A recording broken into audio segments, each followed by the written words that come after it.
Good evening, everyone. Welcome to the June 10th Lebanon City Council meeting.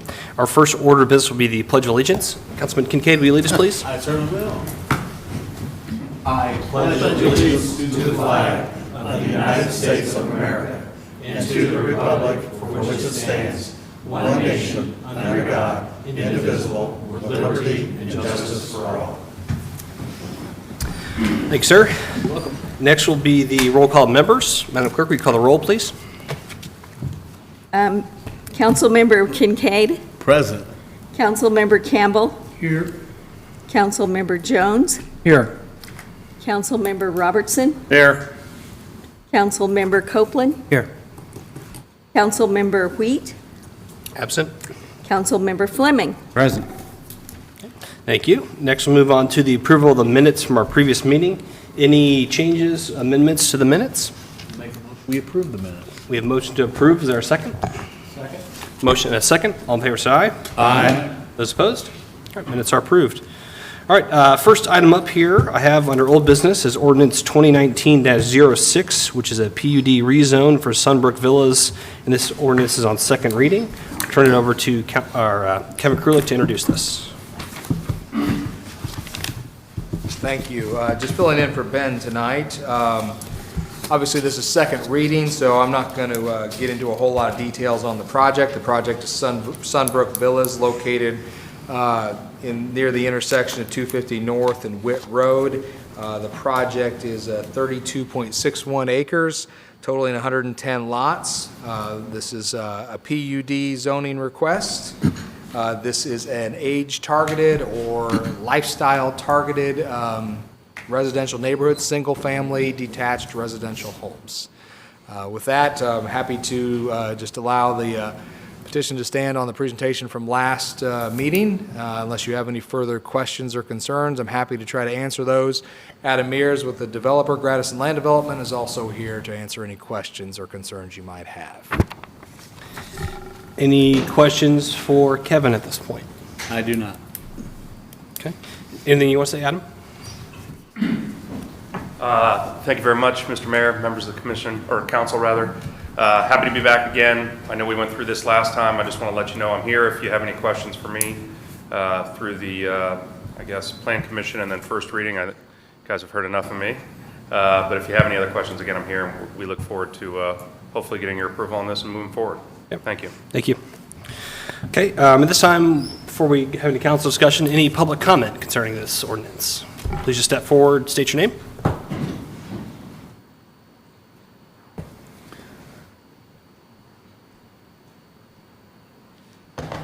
Good evening, council members. As many of you know, I was here last time.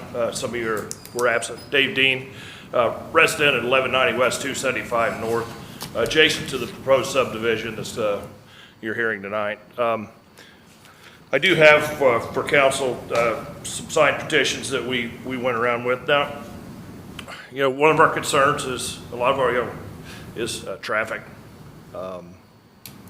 drainage. You know, our house would be butting up to approximately 7 houses along that side. You know, we moved out in the country for a reason, to get out in the country. And as this was a single unit plot of land, we'd like to see it as that. We'd like to see it whereby, you know, the 3-acre lots or so, as many of what are out there right now, it would remain like that. You might be able to refresh me, you might be able to also. We have the 204 houses going in south of 250 by the same development. It's my understanding, I don't know this to be fact, but part of the sewer easement goes through this property. And one of the reasons that putting an additional development over there would allow that same development to be able to utilize that sewer easement. So that's hearsay. I can't state that for fact, but with 204 houses and then you're going to jump in, you haven't even started on that. I theorize that maybe the reason the digging hadn't started on that development is unless they get the approval for this development, you might not be able to hook up into the sewer.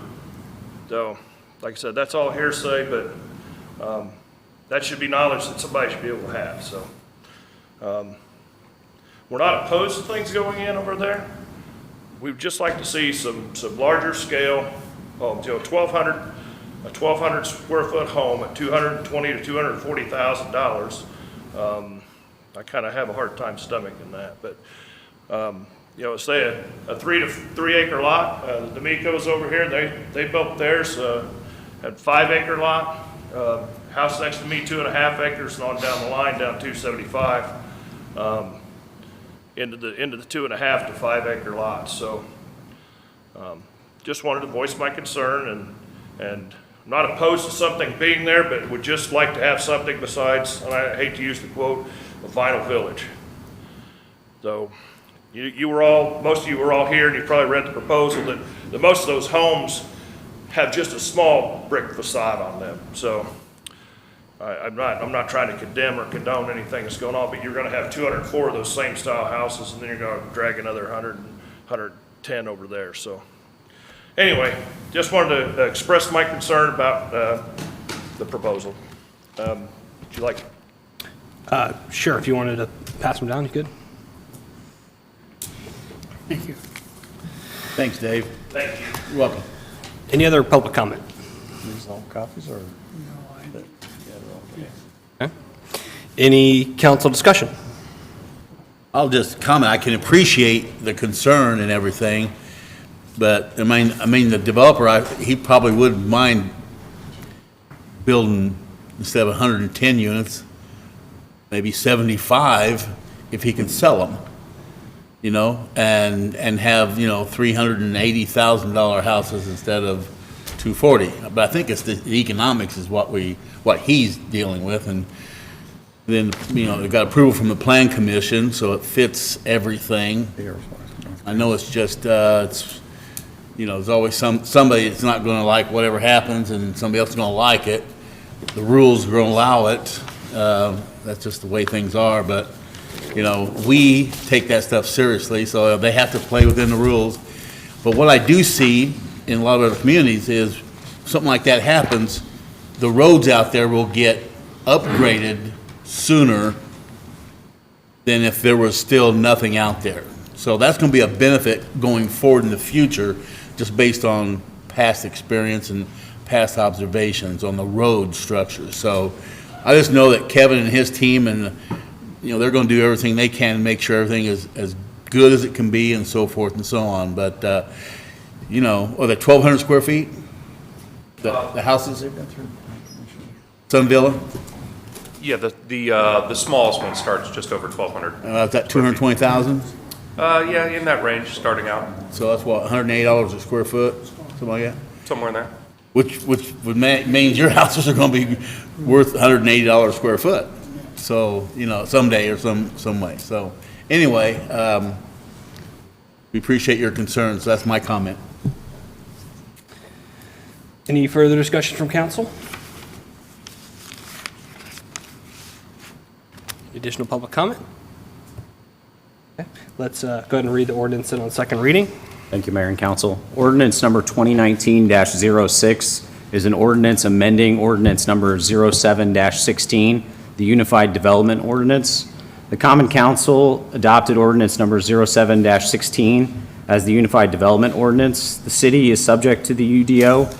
The City Advisory Plan Commission considered a petition requesting an amendment to the UDO and the zoning map with regard to the subject real estate, more particularly described in Exhibit A. The commission forwarded docket number 19-2 after a public hearing held on the 20th day of May 2019 to the Common Council with a favorable recommendation in accordance with Indiana law. The Secretary of the Commission certified the action of the Commission to the Common Council on the 21st day of May 2019. The Common Council is subject to the provisions of Indiana law concerning any action on this request. Now therefore be it ordained by the Common Council of the city meeting in regular session that the UDO and zoning map are hereby amended as follows. Applicable zoning ordinance. The zoning map, the official zoning map of the city is hereby changed to designate the land described in Exhibit A as a planned unit development known as Sunbrook Villas Planned Unit Development. The real estate shall be governed entirely by the PUD and the provisions of the City of Lebanon Unified Development Ordinance. The concept plan is hereby incorporated in accordance with the Chapter 5 of the PUD. The underlying zoning district shall be single-family residential. There are certain development standards listed in the ordinance. This ordinance shall remain in full force and effect from and after its passage, posting as required by the law within the city. Thank you. Now the ordinance has been read on second reading. Any further discussion from council? No, sir. Any additional public comment? Okay.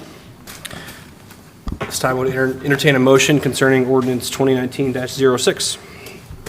Mr. Mayor, I have a question about, we received an email from Ben concerning a change that was minor. Is that what we're voting on this evening? No, we're voting on the overall PUD. Go ahead if you want to. Yeah, Mr. Mayor, Councilman, the change was related to landscape. What we had originally talked about with Ben was we provided a landscape plan. Okay. And the language in the PUD was supposed to say, if we didn't have a landscape plan, we'd be bound by the perimeter landscape requirements in the UDO. But we did provide a landscape plan, so I think the language simply just changed to say Okay. either the perimeter or a landscape plan if so provided. And we have provided that with Ben and discussed that with him Okay. as well. Yeah, so it wasn't a change to the ordinance itself, it was just Okay. a clarification on the Want plan. to make that clear? Yep. Any additional questions, No, sir. comments, discussion? Looking for a motion? I would move ordinance number 2019-6. Second reading. To be adopted? Be adopted, Okay. please. We have a motion to adopt ordinance 2019-06. Is there a second? There's a second. Motion and a second. All in favor, say aye. Aye. Those opposed? Okay. Ordinance 2019-06 passed unanimously. Thank you, council. All right, that concludes what I have for old business. Anything else from council for old business? Okay, move on to new business then. Next up is 2019 build grant for I-65 Northern Interchange Transportation Project. And we also have Kevin Krulik to present this as well. I have copies of a new version of the letter. If you don't mind, I'll hand these out.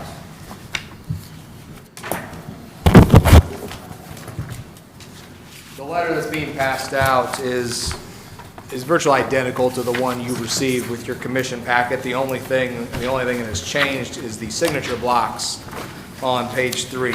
I realized you may have recognized this letter. You agreed to endorse a similar letter last fall for a federal grant application project associated with the Northern Interchange. And we just had the same signature block on there as last year, so we had to correct that. One, to change up the president designation of the city council. And then we also thought it best to go ahead and add in Tanya Thayer to sign the letter as well as representing the clerk treasurer's office. So other than that change, the letter is identical to what you received in your packet and is really similar to the letter that you endorsed last fall.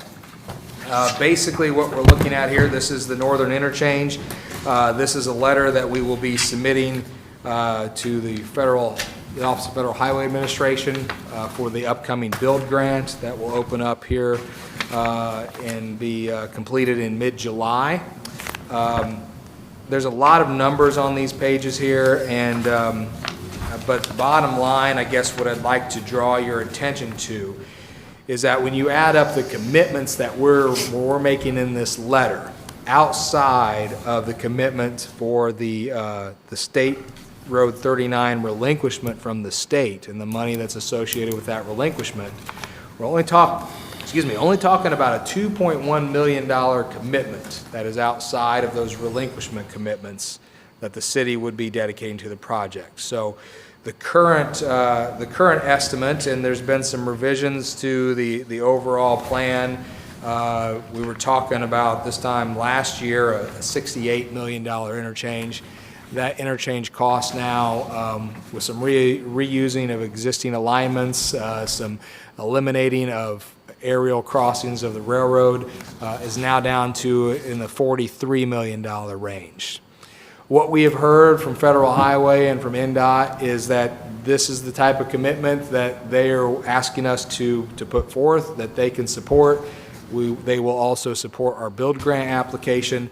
And so what that means is about a $2 million commitment from us and the state and Federal Highway will pick up the remainder of a $43 million new interchange project that will also include the relocation of 52 and 39 to this new interchange.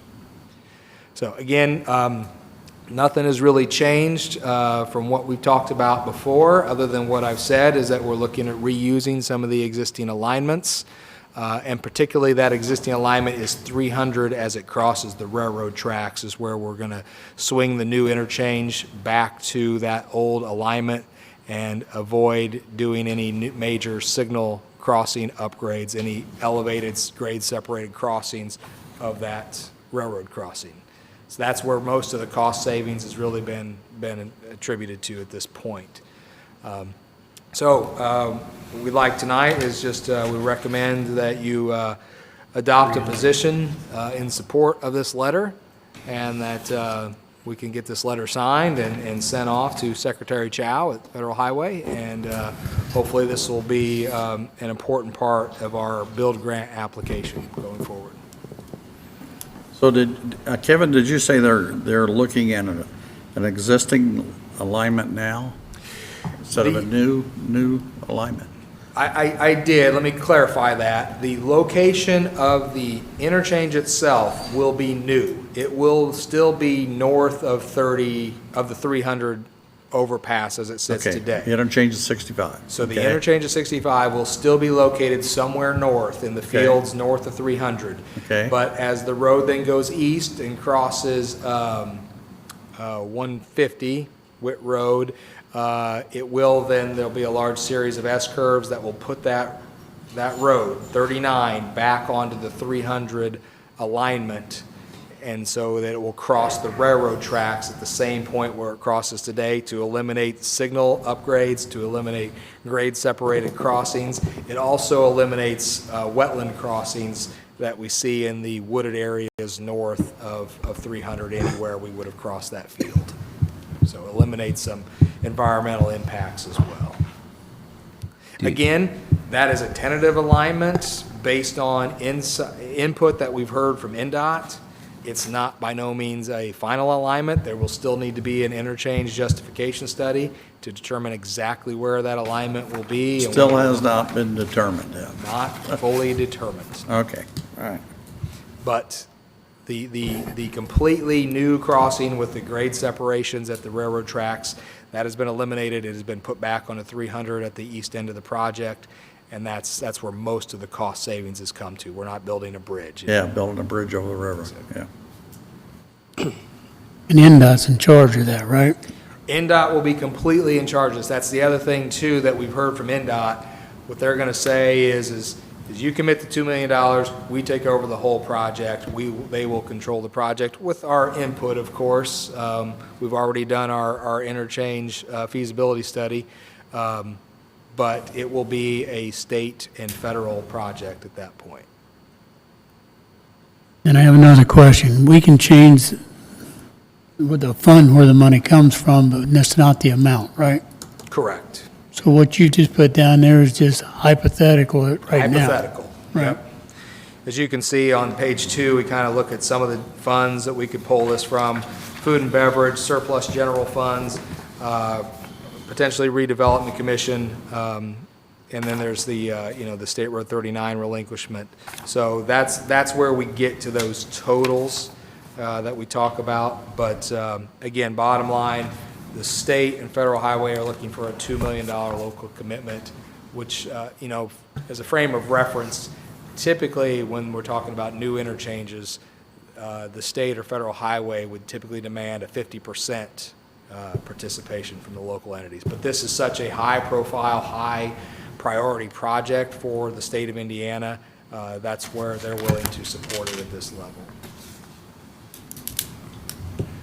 Kevin, you said something about 52 and 39. You put it in the same sentence. Yes.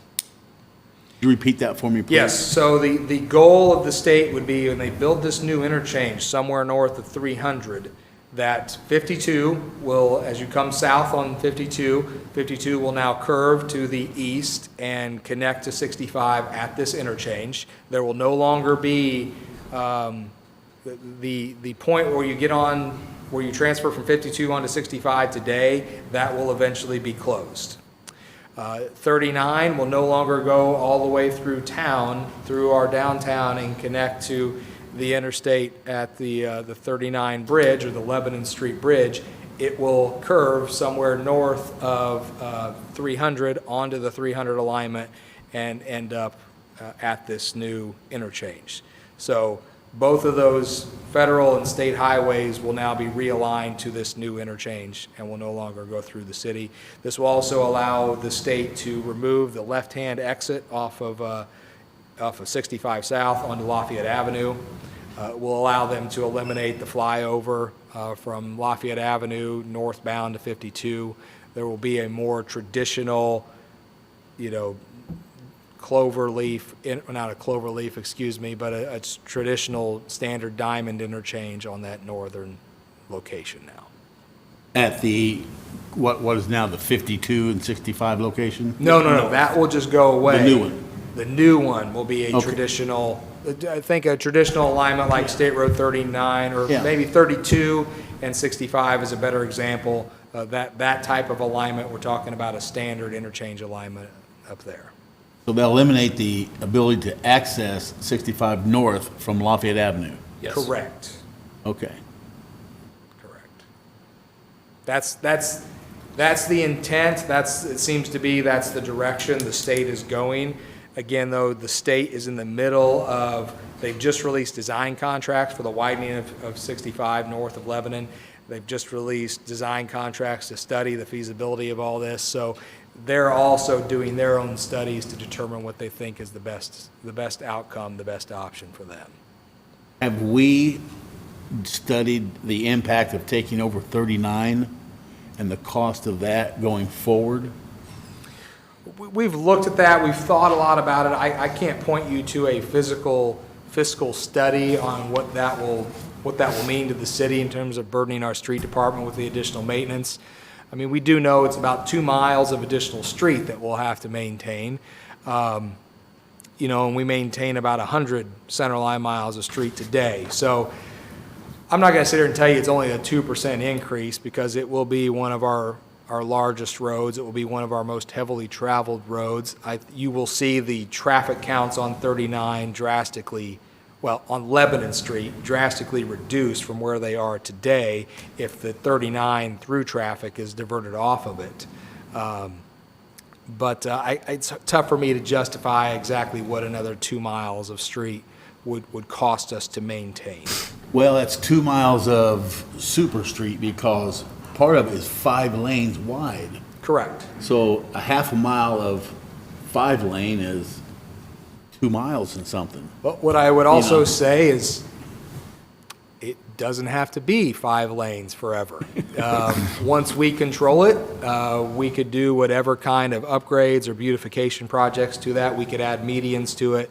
We could reduce the width of the street to try to slow down traffic and lessen our maintenance burden on that. So there's a lot of options that we'll have to consider going forward. Again, from a timeline standpoint, we're talking 5 years out before any of this would become reality. Which is going to happen like that, it's going to be here. just It'll like be here that. before you know it. Yeah. So one last question on the traffic signals, that all comes back to us too, right? The traffic signals would be ours to keep, to maintain, or decide to do something different, to add more traffic signals, take traffic signals away, make areas 4-way stops. We could do whatever we want. We still will have 32 though. So we're not relinquishing 32. So we'll still have, Yeah, we're they'll not still be, relinquishing 32. yeah. So, Still, we take over about 7 or 8 traffic signals at interchanges, which can be expensive. correct. Well, so if you count them as you go north from the interchange, you've got the first traffic signal you come to. Well, there's one right at the interchange, and that's not going to go away because that's in the 65 right-of-way. So that's not gonna happen. On the south side of 65, 39 will still be State Road 39. So as you're coming from Frankfurt, 39 will just divert out to the interstate. You'll take the interstate for 3 miles, and then you'll get off on 39 south, if you were continuing south on 39. So going north, your first signal you come to is at 32. That's not going to go away and not going to become our responsibility because State Road 32 will still be a state-controlled right-of-way. But then you're talking about the 2 signals at Maine and at Washington. Those theoretically would become ours to maintain.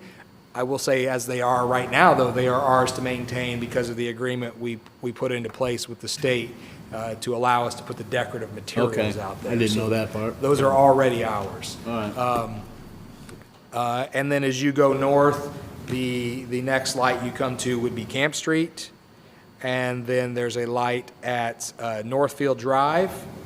And then there's not another light to you, I'm sorry, there's a light at, Anderson Lane. yes. Brendan, There's one before that. Well, there's a And light at Burger Anderson King. Lane, there's a light at Lakeshore, and then there's a light at 250, the north side of Reese Park. Maple Drive. There that's at Dairy Brendan Queen. Wood. Maple. Yeah, at the entrance to Brendanwood, there's another And then you light. got one at 250. Yes, So we get about 5, okay. yeah.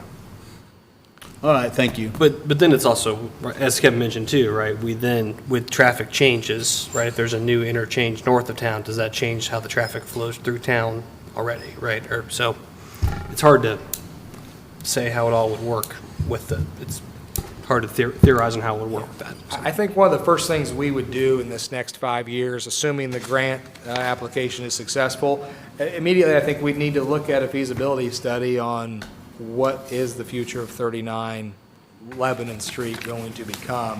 What do we want it to become? What do we want it to look like? Where do we add or remove traffic signals? Where do we add or remove travel lanes? How do we want the gateway and the main drive through our city, really our main street, how do we want that to look and feel and perform going Yeah. forward? Okay, I looked at it and think if our budget's $500,000 for street now, and we add that could take a significant portion of it certain years. It So could. that's what I was wanting to bring Yeah. up. Our MVH and LRS budgets for maintenance operations alone are about $670,000 a year. Yeah, so we would need to think about what that is, and that's what I would say would be part of that feasibility study, is what do we need to think about in terms of maintaining it? Because it's not a 2% increase just because it's a 2% lane mile increase. We're going to have to think about exactly how we want to maintain those things. Okay. And keep in mind, too, that the NVH and the LRS distributions from the state are based on lane miles. So we take on more lane miles, we're going to get more money. I wouldn't purport to you, though, that increase in the state allocations are going to cover the maintenance, but they will defray some of that cost. You say lane miles, so 5 lanes, a half mile? No, center lane miles, I'm sorry. If I said Okay. lane miles, I should have said center line miles. Okay, all right. And I have one other question. If they finally decide to turn it over to us, they will have to take care of it to start with and get it back in A shape before we take it? That would be my intention as part of this, that we would say, it's due to be resurfaced. Right now, it's scheduled for resurface bidding, I believe, 2020 for work in 21 or 22. I may be off a year there. So in theory, it's resurfaced by the state before we take this over. That would be important. I would think that would have to be there, Yeah. and if not, we don't. I wouldn't want to take it over when that pavement is within the last Right. 5 years of its No. service life. Yeah. Okay, thank you. Kevin, can you talk about how the infra and the build grant work together?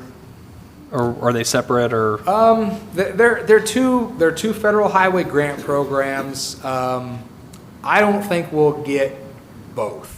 I think that would be rare. In fact, I think the state has made some significant infra grants for I-69. If I'm a betting man, the state gets the infra grant, although we are a finalist for the improvement and expansion of I-69 to the southwestern part of the state. But we've heard from pretty good authority in the, the executives of NDOT that they will support our build grant for the interchange. And keep in mind, the state got the build grant last year from Federal Highway for the widening of 65. So these two projects are really kind of, well, they're tied together. So I think that also lends well to our favor that the Federal Highway awarded the widening of 65 grant. It makes sense that they would also award this. That does also facilitate some of that widening with the closure of the Lafayette Avenue exit. Well, and Mike, you mentioned the cost, right? But imagine the potential tax base too with that. If we have a totally new interchange north of town, what that does from a commercial, residential tax base too, if there's a whole northern interchange installed. But that's not in the city limit at this time. No, not at the moment, no. not. No. But I can provide you with, I couldn't speak really intelligently on the report standing here before you, but we do have an economic impact study that we have had to produce for the build grant application last year that is going to go back in as well. So it talks about the economic impacts that new interchange will have. And it's not just in the tax revenue that would go to the county or the city as annexations may change boundaries, and we have no intention of annexing, but as projects come along, perhaps some developers may want to be annexed into the city. But there are also impacts from having an interchange adjacent to your city that do benefit us in a positive, tax implication way as well from various. That impact study is completed now? That is, and I can distribute that to the council so that you can review that. It's some Appreciate pretty that. high-level math, but I'll be happy to send that out to everybody. There's an analytical company that produced that for us last fall. Okay, thank you. Any other questions, discussion for Kevin? Kevin, you have a map that kind of shows, I do, but I have it on my desk. I apologize. It's sitting right there. I'm happy to go grab that if you give me 30 seconds to run across. no, I mean, it's fine. We can look at it after this. I was just Sure. kind of curious to see kind of the S-curve, how it would look, just in theory. I know it's not final, but we just want to have an idea of what it looks like through there. Yeah. Also, my own personal thoughts, too. I don't know how much traffic will actually be alleviated, because, I mean, most of the businesses are still going to be downtown. I mean, and most people that are trying to go to Frankfurt may already take 65 up there to get that industry. So I'd be curious to see what the actual traffic study would say once we relinquished 39.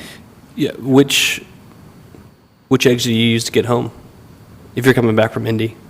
If I'm coming back from Indy, Mm-hmm. It depends. Sometimes I take 39. Most times I'll go up to 52 and come back across. So you're already kind of doing a northern route I anyway. do, because if you come through town, if you come through town at 5:30, you're not getting through town.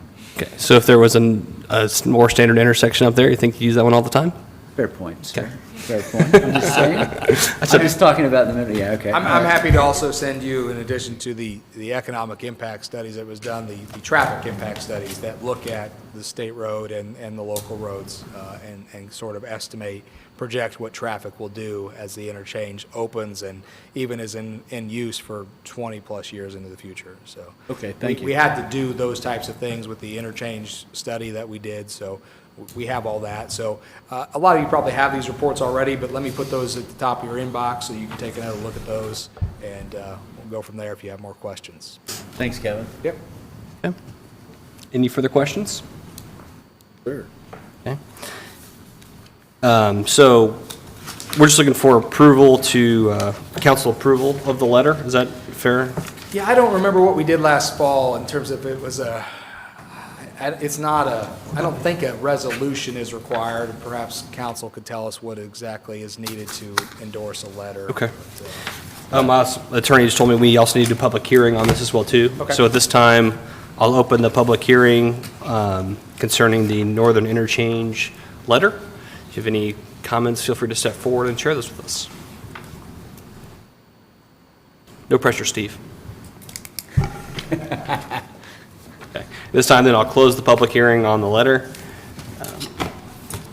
Just a recommendation approving. Recommendation of approval is what we're looking for from council. So So this time, with that, would entertain a motion to hear council recommendation of approval for the letter. I make a motion that we approve the letter. Okay. We have a motion to approve. Is there a second? Second. Motion and a second. All in favor, say aye. Aye. Those opposed?